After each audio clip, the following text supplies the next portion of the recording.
الحمد لله رب العالمين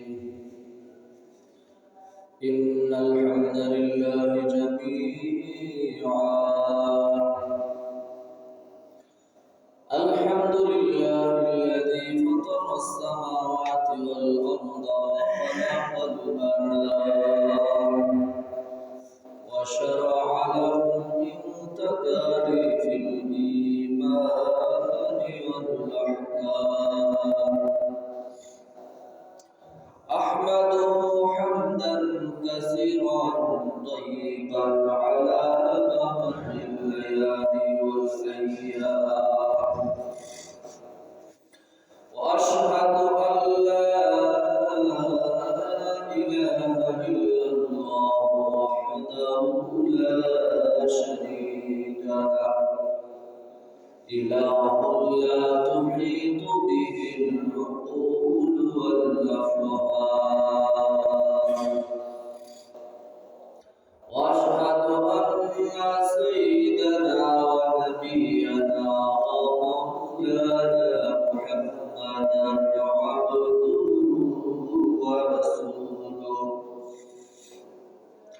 خاتم الأنبياء الكرام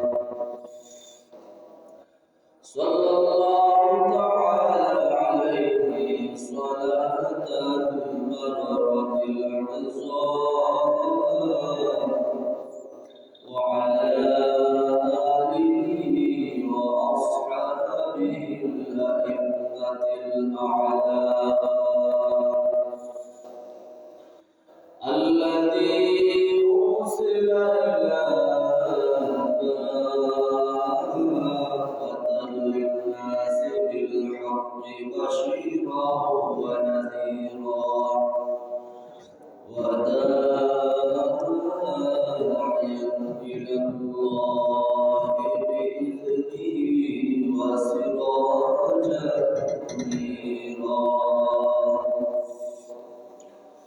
بارك الله لنا ولكم في القرآن العظيم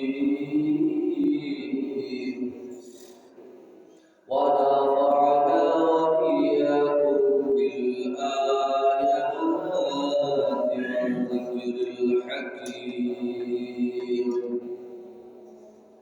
اللهم ربي زدني علما ربي يسر ولا تعسر وتمم بالخير رب اشرح لي صدري ويسر لي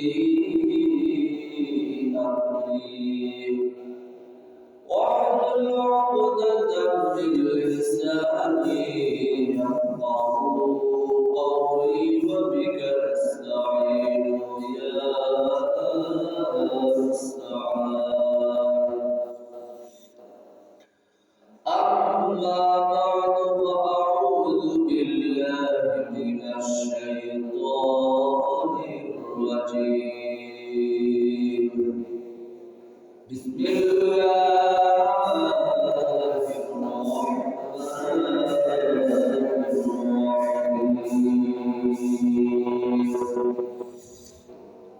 قل أبالله وآياته ورسله كنتم تستهزئون لا تعتذروا قد كفرتم بعد إيمانكم إنا نحن نزلنا الذكر وإنا له لحافظون وعن أبي هريرة رضي الله تعالى عنه قال النبي صلى الله عليه وسلم ما من الأنبياء نبي إلا أوتي ما مثله آمن عليه البشر وإنما كان الذي أوتيته وحيا أوحاه الله إلي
آله حسنت جميع خصاله صلوا عليه وآله لا إله إلا الله لا إله إلا الله لا إله إلا الله لا إله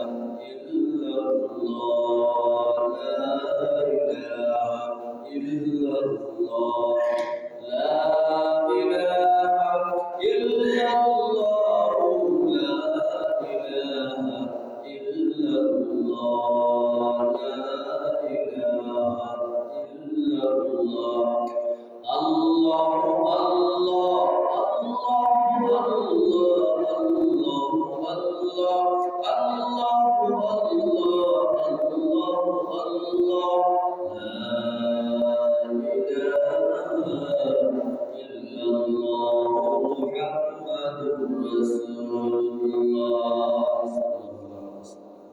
أستغفر الله إلا الله غفور رحيم أستغفر الله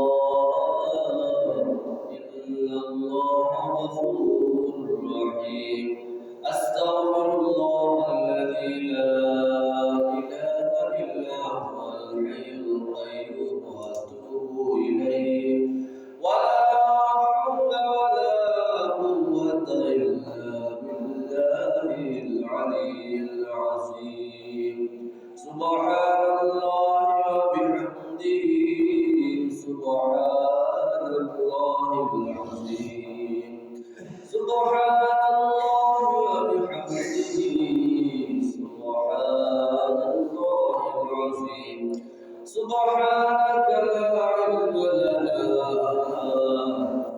إلا ما علمتنا إنك أنت العليم الحكيم الحمد لله رب العالمين সমস্ত প্রশংসা আল্লাহ তাআলা যে আল্লাহ তাআলা বিশ্ব জগতের প্রতিপালক যিনি অনেক দয়া করে আমাদেরকে করেছেন যিনি দুনিয়া আখিরাত উভয় জগতের মালিক উভয় জগৎকে সৃষ্টি করেছেন কোন কায়নাত সব রব্বুল আলামিনের সৃষ্টি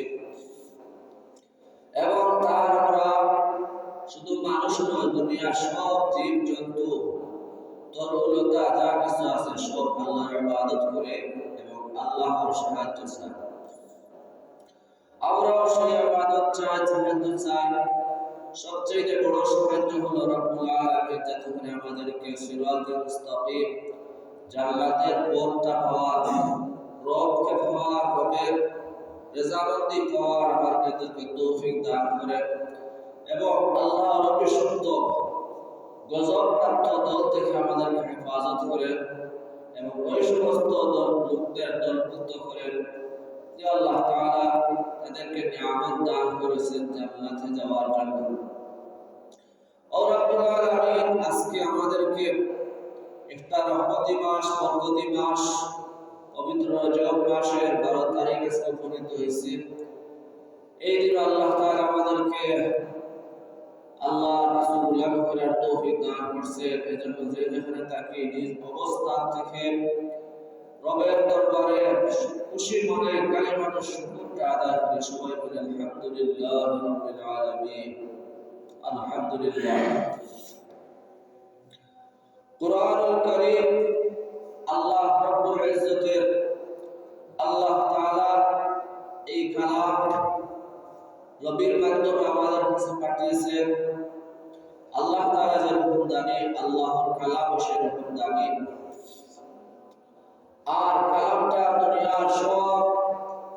দুনিয়ার যত বই পুস্তক আছে সব বইয়ের মধ্যে সর্বশ্রেষ্ঠ এবং এটা সর্বশ্রেষ্ঠ নবীর কাছে পাঠানো হয়েছে। কিয়ামত পর্যন্ত এই কোরআনটা আমাদের মধ্যে থাকবে। এই কোরআন কেউ ধ্বংস করতে পারবে না। ধ্বংস করা তো দূরের কথা, একটা হরফ পর্যন্ত কেউ বিলুপ্ত করতে পারবে না। কারণ আল্লাহ রাব্বুল আলামিন এই কালাম কোরআনটা তিনি হেফাজত করবেন, তিনি প্রেরণ করেছেন। আপনাদের সামনে কালামে পাকের কিছু আয়াত তেলাওয়াত করছিলাম। এর মধ্যে সূরাতুল হিজরের আয়াতের মধ্যে আল্লাহ তাআলা বলেন, ইল্লা নাহনু নাযালনা যিকরা ওয়া ইন্না লাহু লাহাফিজুন। আমি কোরআন শরীফ জিকিরের বাণী, জিকিরের কিতাবকে আমি প্রেরণ করেছি এবং নিশ্চয় আমি এই কিতাবের হেফাজত করব। সুবহানাল্লাহ।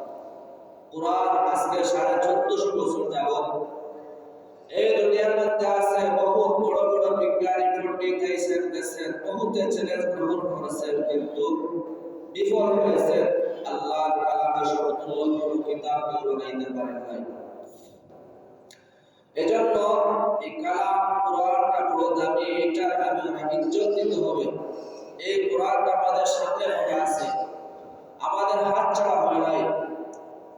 এজন্য কোরআনের যত শব্দ আছে, যত অক্ষর আছে, যত বাক্য বিন্যাস আছে, সব কিছু রব্বুল আলামিন আল্লামা জালালি রাহমাতুল্লাহ আলাইহি বলেন, আল কোরআন হুয়াল মুনাজ্জালু আলার রাসূলিল মাকতুবি।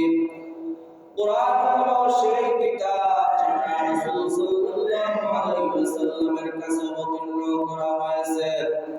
আলার রাসূলিল মাকতুবিল মুনাজ্জাল ফীহি, সেই কোরআনটা লৌহে মাহফুজের মধ্যে সংরক্ষিত।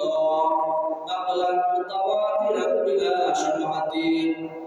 এই কোরআনটা সন্দেহ ছাড়া, সন্দেহাতীতভাবে, ধারাবাহিকভাবে আল্লাহর হাবিব সাল্লাল্লাহু আলাইহি ওয়াসাল্লাম পর্যন্ত এসে পৌঁছেছে। সুবহানাল্লাহ। এই কোরআনটা হলো একটা জীবন্ত মুজিজা। কোরআন একটা জীবন্ত মুজিজা। আল্লাহ রাব্বুল আলামিন দুনিয়ার মধ্যে যত নবীগণ প্রেরণ করেছেন, তাদেরকে আল্লাহ তাআলা যেভাবে হোক, একটা হোক, দুইটা হোক, এরকম বিভিন্ন মুজিজা দিয়ে পাঠিয়েছেন। যেমন হযরত ঈসা রাহমাতুল্লাহ আলাইহিস সালাম, তাকে আল্লাহ রাব্বুল আলামিন এমন আশ্চর্য কিছু শক্তি মুজিজা দিয়ে পাঠিয়েছিলেন। এগুলা পাঠার উদ্দেশ্য হলো যাতে করে সাধারণ লোকেরা মনে করতে পারে যে এই ব্যক্তি যে কালাম নিয়ে যার তাহলে আমাদের কাছে আসছে, উনি বলেন সেই আমাদের সৃষ্টিকর্তা, তার পিতা নিয়ে আসছেন এবং তার হুকুমে তিনি দিনের দাওয়াত দিতেন। এজন্য তার হুকুমে তারা মুজিজা ওদের সামনে প্রকাশ করতেন, যাতে করে মুসলমান হওয়ার ঈমান আনে। ঠিক তদ্রূপ হযরত ঈসা আলাইহিস সালাম, মানুষের অনেক রোগ হতো, বিশেষ করে কুষ্ঠ একটা রোগ ছিল সেই জমানায়, গুটি রোগ। গুটি রোগের শরীরের মধ্যে তিনি স্পর্শ করে দিলে তার গুটি রোগ সরে যেত, রোগ ভালো হয়ে যেত।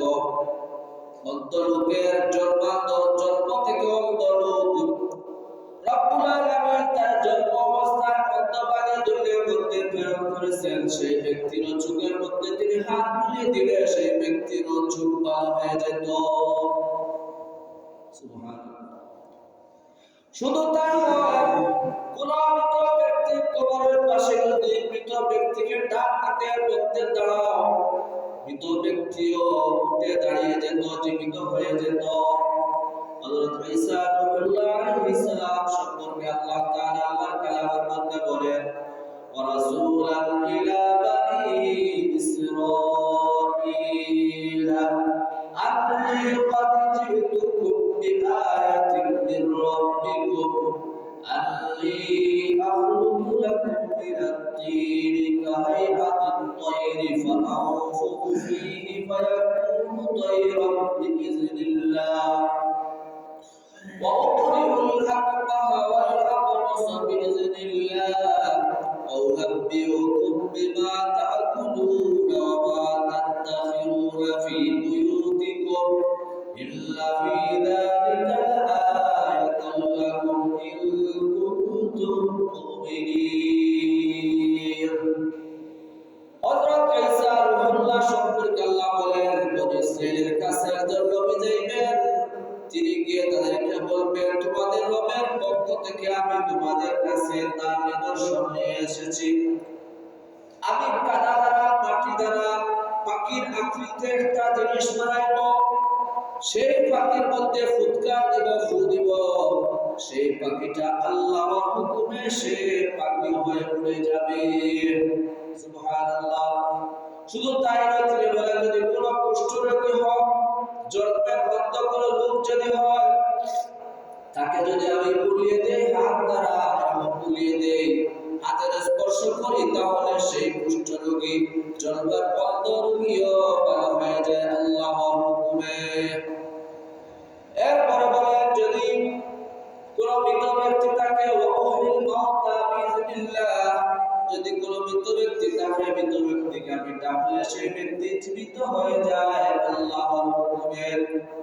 শুধু তাই নয়, তিনি বলেন তোমরা যা কিছু খাও, ঘরের মধ্যে যা কিছু তোমরা সংগ্রহ রাখো, সবের আমি খবর দিতে পারবো আল্লাহর হুকুমে, আল্লাহর শক্তির মাধ্যমে। যদি তোমরা বিশ্বাস হয়ে থাকো, তাহলে আল্লাহর এই নিদর্শন সমূহকে তোমরা বিশ্বাস করবে। সুবহানাল্লাহ। হযরত মুসা আলাইহিস সালামকে আল্লাহ তাআলা অলৌকিক শক্তি দিয়েছিলেন। হাত বগলের মধ্যে ঢুকাইলে হাতটা উজ্জ্বল হয়ে আলোর বিকিরণ দিয়ে বাইরে হতো, আলোকিত হয়ে যেত। জানি তিনার হাতে একটা লাঠি ছিল, লাঠিটা মাটির মধ্যে নিক্ষেপ করলে সেই লাঠিটা সাপ হয়ে যেত। আবার যখন সেই সাপের শরীরের মধ্যে হাত দিতে, তখন আবার সাপটা লাঠি হয়ে যেত। এই মুসা আলাইহিস সালামের এই হাতের লাঠির কারামত এবং লাঠি থেকে সাপ হওয়া, সাপটা কিরকম বিশাল অজগর সাপ হয়েছিল, ফেরাউন পর্যন্ত ভয় পেয়েছিল সেই জমানা। পরাক্রমশালী বাদশা যে তাকে খোদা করে দাবি করত।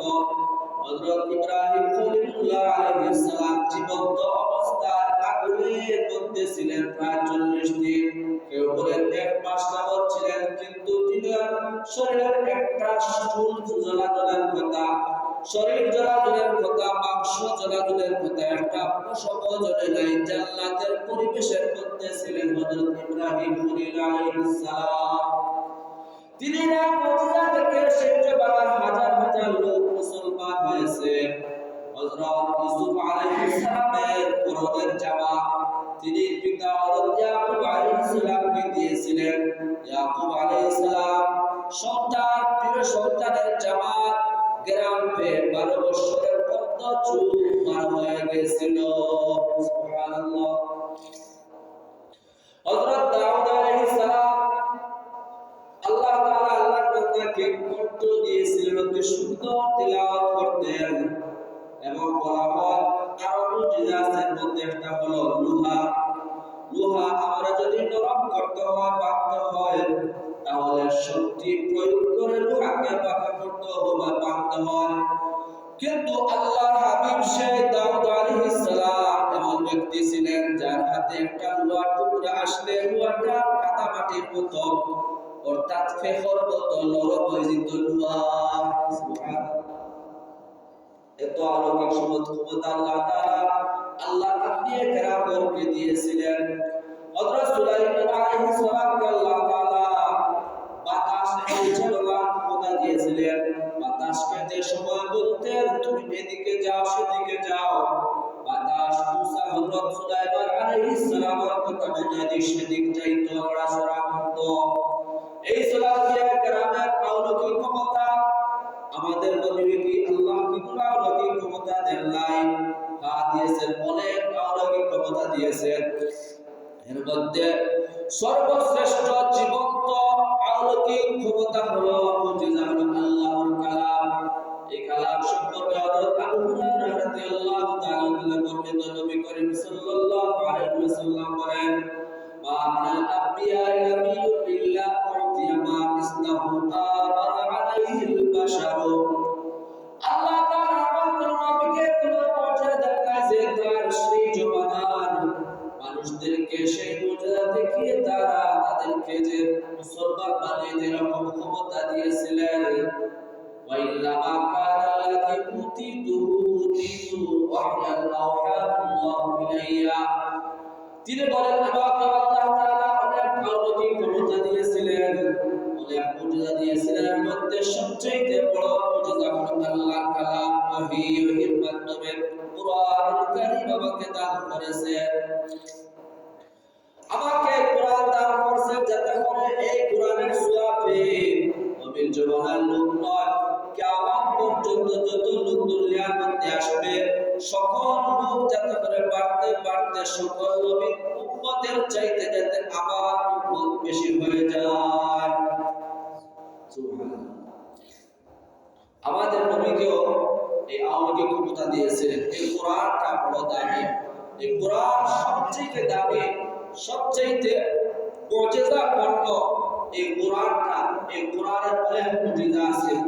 এই কোরআনের মতো কোন কিতাব দূরের কথা, কোন সূরা দূরের কথা, কোন আয়াত দূরের কথা, একটা বাক্য পর্যন্ত দুনিয়ার অসংখ্য পণ্ডিত বিজ্ঞানী গেছেন। এমনকি যে জমানায় কোরআন নাযিল হয়েছে সেই কালেও আরবি ভাষার সাহিত্য শুধু বড় লোক নয়, সেই জমানার ছোট শিশু বাচ্চারা ছেলেমেয়েরা পর্যন্ত এত সুন্দরভাবে অলংকার দিয়ে সজ্জিত করে সাহিত্য রাখার গদ্য বানাইতো। বুঝা যাইতো তারা সাহিত্য, তাদের সময় কথা বলতো আরবিতে, সময় কবিতা বানাইতো, কোন গদ্য বানাইতো, রচনা করতো, মনে হইতো সাহিত্যের বিশেষ গর্ব ছুটে গেছে।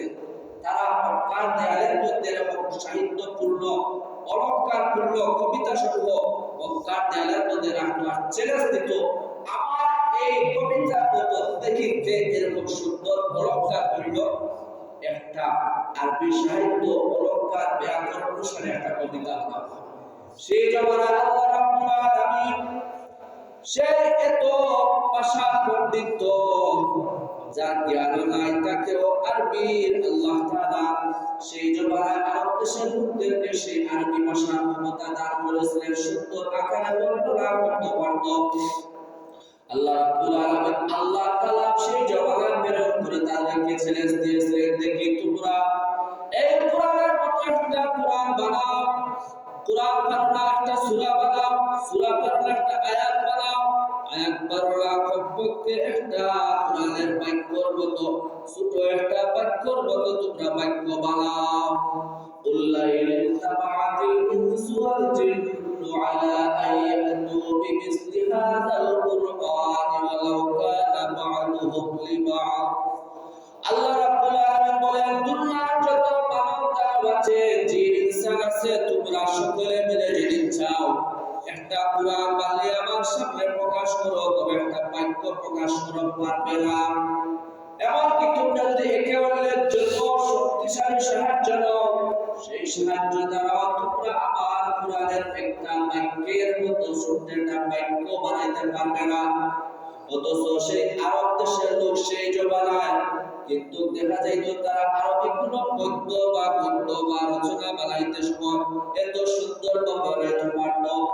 কিন্তু যে সময় কোরআনের সমকক্ষ কোরআনের সাথে প্রতিযোগিতা করার জন্য যে সময় আয়াত বাক্য লেখা শুরু করত, তখন তারা কলম খাতার মধ্যে এরকম লেগে রাখত আর চিন্তা করত কিভাবে লেখা যায়, কিভাবে কোরআনের মধ্যে একটা আয়াত হইতে পারে। এরকম অনেক আয়াত তারা চেষ্টা করছিল। এর মধ্যে একটা আয়াত আলাপ তারা যাবে যে সূরা পড়ি, সূরাতুল ফিল। এই সূরার মধ্যে আল্লাহ তাআলা হাতির ঘটনা বর্ণনা করেছেন। এর মধ্যে শিক্ষণীয় বর্ণনা আছে। আব্রাহা বাদশা বর্ণনা করেছেন সে কিরকম শিক্ষা পেয়েছে, মক্কা গড়কে কাবা গড়কে আক্রমণ করে সেই কথা আল্লাহ তাআলা বয়ান করেছেন। শিক্ষণীয় কথা এখানে আল্লাহ তাআলা আলাপ তারা হাতির ঘটনা বলে, ঘটনা বলার উদ্দেশ্য নয়। আল্লাহ রাব্বুল আলামিন আল্লাহর কালামের মধ্যে যত জায়গায় যত পুত্রের মুখের কওমে সামুদ বলেন, কওমে হুদ বলেন, কওমে সালেহ বলেন, কওমে লূত বলেন, এগুলা ঘটনা দিয়ে কোরআনটাকে সময় পাস করার জন্য দেন নাই।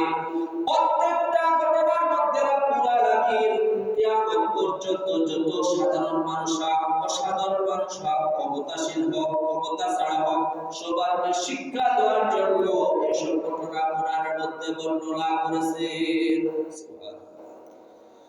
এই সূরাতুল ফিলের মধ্যে হাতির ঘটনা যদিও বর্ণনা করছেন, এর মধ্যে শিক্ষণীয় অনেক বিষয় আছে। তারা সেই আলাপ তারার মধ্যে একটা সূরা বানিয়েছিল, একটা আলাপের বাক্য সূরা বানার চেষ্টা করেছে, কিন্তু তারা নিজেরাই এই আলাপ তারার মতো হুবহু একটা সূরা বানাইতে গিয়ে তারা নিজেরাই নিজের শরীরের মধ্যে পড়ে গেছে। কিন্তু কালামের মতো কোরআনের মতো কোনো সূরা বানাইতে পারে নাই, কোনো আয়াত বানাইতে পারে নাই, কোনো বাক্য বানাইতে পারে নাই। তারা বানাইছে, আল্লাহ তাআলা বলেন আলাম তারা কাইফা ফাআলা রাব্বুকা বিআসহাবিল ফিল। হে নবী, আপনি কি দেখেন নাই আপনার রব হাতির বাহিনীর সাথে কি রকম ব্যবহার করেছেন? আমি কি তাদের ষড়যন্ত্রকে আমি কি বেচতে দেই নাই? এই সমস্ত কথা আল্লাহ তাআলা বর্ণনা করেছেন। তারা সেই ফিলের ঘটনা, ফিলের তো হাতি, তারা আলাপ তারা অনুসরণে সূরা বানাইছে আল ফিল মাল ফিল ওয়া মা আদরাকা মাল ফিল। তারা আলাপ তারার মতো সূরা বানাইছে আল ফিল মাল ফিল। হাতি, আল ফিলের তো হাতি, মাল ফিল অর্থ কি? আল ফিলের তো ফিল হাতি, অর্থাৎ হাতি কি একটা কোনো কথা হইতে পারে, এই কথার কোনো মর্ম হইতে পারে, এই কথার দ্বারা বাক্যর দ্বারা কি কোনো শিক্ষণীয় কোনো বিষয় হইতে পারে? তারা আশ্চর্য হয়ে গেছে, কি বানাইলাম, কি বানাইতে চাইছিলাম, কার সাথে টক্কর দিতেছিলাম? জালাবুল কালিল ওয়া হুরতুল তাওয়িল। তারা লিখে যে হাতির একটা ছোট ছুরি আছে, লেজ আছে, পাট্টি লেজ আছে, লম্বা একটা সুর আছে, হাতির লম্বা সুর আছে। এটা আপনি কি বলে কি হবে, না বললে কি হবে? যারা হাতি দেখেছে তারা বলতেই পারবে হাতির সুর লম্বা নাকি পাট্টি, হাতির লেজ লম্বা নাকি পাট্টি, হাতির কানটা বড় নাকি ছোট। এটা দেখলেই বোঝা যায় আপনি এখানে বর্ণনা করা, ঘটনা বয়ান করা কি প্রয়োজন পড়ে। এজন্য সেই জমানার আরবের লোকেরা, আরবি সাহিত্য যারা সাহিত্য জানে তারা অনেক অভিজ্ঞ ছিল, যারা জানে না তারা অনেক সুন্দর সুন্দর কবিতা বানাইতো, গদ্য পদ্য রচনা বানাইতো, কিন্তু কোরআনের সমকক্ষ কোন আয়াত বাক্য তারা বানাইতে পারে নাই। সুবহানাল্লাহ। এই জন্য তাদেরকে আল্লাহ তাআলা বলেন ওয়া কুনতুম ফি রাইবিন মিম্মা নাযালনা আলা আবদিনা ফাতু বিসূরাতিন মিন মিসলিহি। আমি আমার বান্দা বলেন হযরত মুহাম্মদ সাল্লাল্লাহু আলাইহি ওয়াসাল্লামকে উদ্দেশ্য করে বলেন, মুহাম্মদের উপরে যে কোরআনটা নাযিল করেছি এর উপরে তোমাদের সন্দেহ থাকে যে এইটা হয়তো কোনো মানুষের বানানো কিতাব, তাহলে তোমরা একটা এর মতো ছোট একটা সূরার মতো সূরা বানিয়ে দেখাও। কিন্তু যখন পর্যন্ত গেছে আল্লাহ তাআলা শুধু সেই আরবের লোকদেরকে চ্যালেঞ্জ করেন না, কিয়ামত পর্যন্ত যত জ্ঞানী বিজ্ঞানী আসবে সবাই তারা নীরবে এইটা স্বীকার করতে বাধ্য হবে, লাইসা হাদা কালামুল বাশার, কোরআনটা কোনো মানুষের হাতের লেখা কোরআন নয়। শুধু সেই সময় যুগে যুগে এরকম মানুষ প্রকাশ্যে স্বীকার দিয়ে গেছে। আরব সুলতান আসআদ ইবনে জুরারা, যিনি মুসলমান হওয়ার আগে হুজুর সাল্লাল্লাহু আলাইহি ওয়াসাল্লামের চাচা হযরত আব্বাস রাদিয়াল্লাহু আনহু স্বীকার করেছিল যে আমরা অনেক ভাষা দেখেছি, অনেক গদ্য পদ্য দেখেছি, কিন্তু মুহাম্মদের যে কোরআন নিয়ে এসেছে এর মধ্যে যে কালাম বাক্যগুলো আছে এগুলা কোনো মানুষের কথা নয়। এজন্য বায়াতে আকাবার দিনে তিনি বলেন আমাদের যত আত্মীয়স্বজন আছে সবাইকে ছেড়ে এসে আমরা মুহাম্মদ সাল্লাল্লাহু আলাইহি ওয়াসাল্লামের হাতে বায়াত করে মুসলমান হয়ে গেছি। শুধু তাই নয়, আরেক পুত্রের লোক তিনি একবার হুজুর সাল্লাল্লাহু আলাইহি ওয়াসাল্লামের কাছে আসলেন, এসে হুজুরের তেলাওয়াত শুনলেন, হুজুরকে কয়েকটা প্রশ্ন করলেন, নবীজি প্রশ্নের উত্তর দিলেন, তারপরে উত্তর করে তিনি সাথে সাথে মুসলমান হয়ে তিনি তার পুত্রের মধ্যে গিয়ে পুত্রের লোকদেরকে বললেন, হে আমার পুত্রের লোকেরা, আমি আজকে এমন এক কথা, এক কালামের কথা স্বীকার করে এসেছি। আমি রোম পারস্যের মধ্যে গেছি, সেখানের মধ্যে অনেক জ্ঞানী বিজ্ঞানী পণ্ডিতরা আছে, কিন্তু তারা এরকম কালামের মতো কোরআনের মতো কোনো বাক্য সাহিত্য আকারে বানাইতে পারে নাই। মুহাম্মদের যেরকম সাহিত্য নিয়ে যেটা মুহাম্মদের লেখা কোনো সাহিত্য নয়, মুহাম্মদের জাদুকরি কোনো বাক্য নয়, এইটা তার রবের বাক্য, তারপরে আমি অনুগত হয়েছি, তোমরা অনুগত হও। সেই ব্যক্তির পুত্রের লোকেরা, বনি সুলাইম পুত্রের লোকেরা এই ব্যক্তির কথা অনুপ্রাণিত হয়ে মক্কা বিজয়ের দিন প্রায় 1000 মানুষের রাতে মুসলমান হয়েছে। আল্লাহর কালামের সাথে যত ভাষা করতেছে সবাই ব্যর্থ হয়েছে, সবাই নিজের নিজের মধ্যে ব্যর্থ হয়েছে।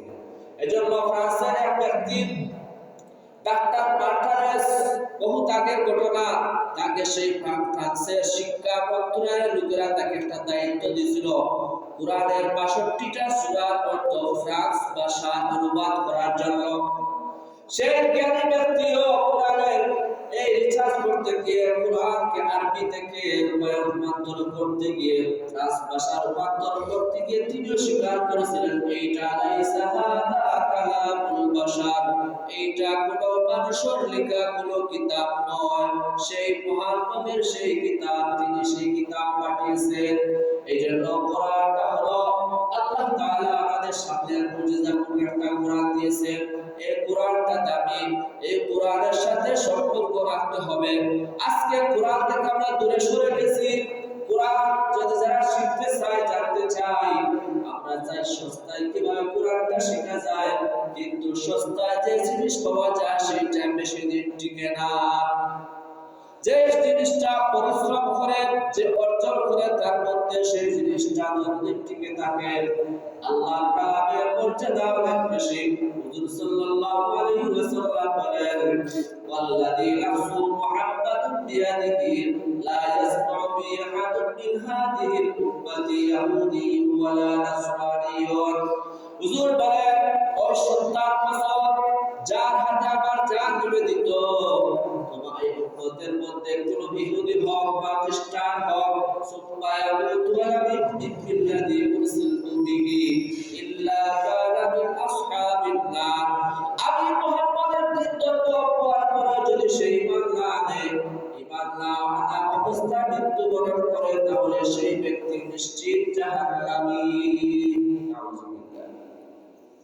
আল্লাহ কালাম, এইটা সকল নবীর যত কালাম পাইছে, যত কিতাব, বড় বড় কিতাব, ছোট ছোট কিতাব, সবকে একত্রিত করে এইটার দেওয়া হয় মুহকাম এবং মুফাসসাল। অর্থাৎ আল্লাহ তাআলা এই কিতাবকে অন্যান্য নবীদের যত কিতাব সবটি সমষ্টি কোরআনের মধ্যে বা কোরআন দ্বারা আল্লাহ তাআলা এগুলাকে বিশ্লেষণ করেছেন।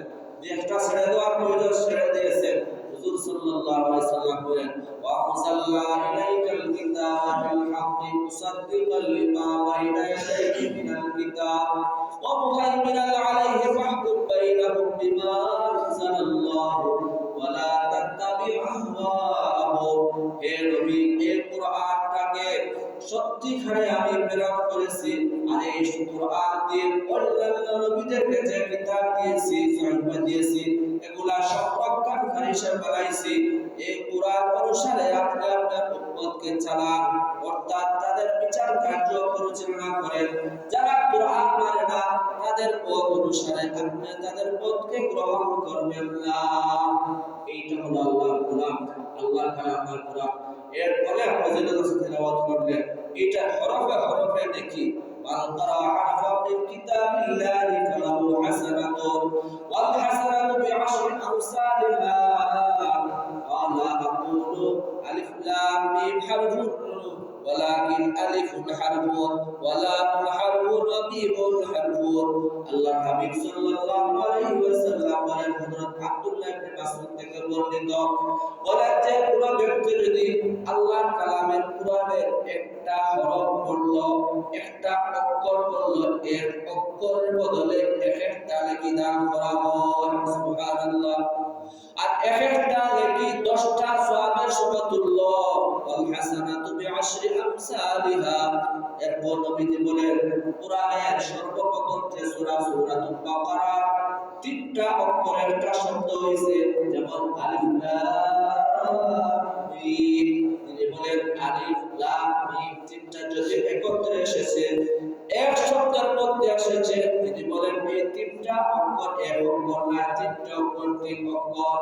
ওয়ালাকিন আলিফুল হারফুন ওয়া লামুন হারফুন ওয়া মিমুল হারফুন। আলিফ একটা হরফ, আলিফ পড়লে একটা আলিফ পড়ার কারণে একটা নেকি, আর একটা নেকি 10টা সওয়াবের সমতুল্য। লাম পড়লে একটা নেকি 10টা সওয়াবের সমতুল্য। মিম পড়লে একটা নেকি, মিম পড়ার সওয়াবের কারণে 10টা সওয়াবের সমতুল্য হয়ে যায়। এজন্য 3টা অঙ্ক যদি পড়ে তাহলে 3 সওয়াব নয়, 3 অঙ্কের বদলে আবার 1 সওয়াব হবে। 3 অঙ্কের মধ্যে 3 সওয়াবকে আল্লাহ তাআলা পূরণ করে গুণ করে দিয়েছেন 3টা সওয়াবের সমতুল্য, 30টা সওয়াবের সমতুল্য। সুবহানাল্লাহ। এজন্য কোরআনের সাথে তিলাওয়াত রাখতাম। আমাদের সমাজ থেকে উঠে গেছে। আগের জমানায় দেখা যাইত এক ঘর শুয়ে থাকলে আরেক ঘর থেকে কোরআনের তিলাওয়াত শোনা যাইত। মুরব্বিও তিলাওয়াত করতেন, মা বোনেরা তিলাওয়াত করতেন অনলাইন। এখন মুসলমানের ঘরে শুধু ফেসবুক আর ফেসবুক, ইন্টারনেট, টিভি যুক্ত চলে গেছে। বাচ্চার হাতে দেখা যায় মোবাইল, বাচ্চা এসে ইন্টারনেট থেকে ফেসবুক থেকে সে পড়াশোনা করতে আসে, এটা তামাশা দেখতে আসে, গেম খেলাইতে আসে। সমাজটা বিনষ্ট হয়ে যাচ্ছে। মুসলমানের কাছ থেকে কোরআন সরে যাচ্ছে, যার কারণে মুসলমান ধ্বংস হয়ে যাচ্ছে। এই জন্য আল্লাহর কালামের সাথে আমরা সম্পর্ক রাখবো। আল্লাহর কালামটা বড় দামি। আল্লাহ তাআলা নবীর মধ্যে প্রেরণ করেছেন এই কোরআনের হেফাজত করতে হবে। কোরআনের হেফাজত না থাকার কারণে আজকে দ্বীপ ধর্ম নিয়ে বিতর্কীরা অনেক কটূক্তি করে। এই দ্বীপ ধর্মকে বাঁচানোর আসল মন্ত্র হলো কোরআনের সাথে সম্পর্ক রাখা। কোরআনের সাথে সম্পর্ক রাখলে আজ আমাদের মুসলমান দেশের মধ্যে কোনো বিতর্কী কুলঙ্গার ইসলাম খেলে, নবীকে নিয়ে, কোরআনকে নিয়ে কোনো সময় কটূক্তি করতে পারে না। আমাদের দুর্বলতার কারণে কোরআন থেকে আমরা সরে গেছি। কোরআন জায়গায় রয়েছে, কিন্তু আমরা অনেক দূরে সরে গেছি, পিছনে সরে গেছি। সেই বিতর্কীদের দেখানো পথে চলতেছে, ফেসবুকের পথে চলতে আছে, ইউটিউবের পথে চলতে আছে। হ্যাঁ, এই লাইনে গেলে, যে লাইনে গেলে ভালো কাজ, চাঁদ ভালো কাজ করা যায়। ফেসবুকে গেলে ভালো তেমনি ভালো দেখা যায়, আর খারাপ চাইলে খারাপ আসতে থাকে এরকম। কিন্তু আমরা দেখা যায় বালা দেখতে গিয়ে দেখা যায় গিয়া বালার সাথে সাথে একটা খারাপ দিয়ে দেয়। কিন্তু সব খারাপের মধ্যে শয়তানের আকর্ষণ সৃষ্টি করে দেয়। সব খারাপের মধ্যে আকর্ষণ সৃষ্টি করে দেয়। এই আকর্ষণের কারণে দেখা যায় দেখতে অনেক ভালো লাগে, নাচ গান ভালো লাগে, বেগানা মহিলাকে দেখতে ভালো লাগে, তামসা দেখতে ভালো লাগে। এই জন্য দেখা যায় এই যুগে ঢুকিয়ে দেখা যায় কি আমার জিন্দগি বরবাদ করে ফেলে। লাস্টে আর বাংলাদেশ দেখার সুযোগ হয় না, কোরআনের সাথে সম্পর্ক থাকার সুযোগ হয় না, নিজেও ধ্বংস হয়ে না, নিজের বাচ্চাকে ধ্বংস করে না। এই জন্য ভাই আসি আমরা আল্লাহর কালামের খেদমত করি, আল্লাহর কালামের সাথে তিলাওয়াতটা সম্পর্কে রাখি, আর চেষ্টা করি মুসলমান রাষ্ট্র হওয়ার পরেও ইসলামী আইন চালু হয় না। অর্থাৎ কোরআনটা হইতেছে ইসলামী রাষ্ট্রের আসল বিধান। এই বিধানের সাথে দেশটা চলতে আছে, কিন্তু আমাদের দেশটা চলে সেই পাকিস্তানের মুসলিম পারিবারিক আইন, কিন্তু নামে বিধর্মী, নামে মুসলমান, কিন্তু বিধর্মীদের কৃষ্টি কালচারে মুসলমানের দেশ চলতে আছে কোরআন অনুসারে। যে মিডল ইস্টের দেশগুলা 100% মুসলমানের দেশ, আমাদের দেশও কম বেশি 95%, 90% মুসলমানের দেশ। এই দেশের মধ্যে কোরআনের হুকুম কায়েম করার কথা কিন্তু নাই, একমাত্র কারণ আমাদের কোরআন থেকে সরে গেছি, কোরআন থেকে দূরে সরে গেছি। এই কারণে আমাদের এই দুরদশা দিয়েছে। এজন্য আমরা চেষ্টা করি আল্লাহর কালাম কোরআনের সাথে সম্পর্ক রাখার, নিজের জিন্দেগিটা কামিয়াব করার। আল্লাহ তাআলা তৌফিক দান করেন। ওয়া মা আলাইনা ইল্লাল বালাগ।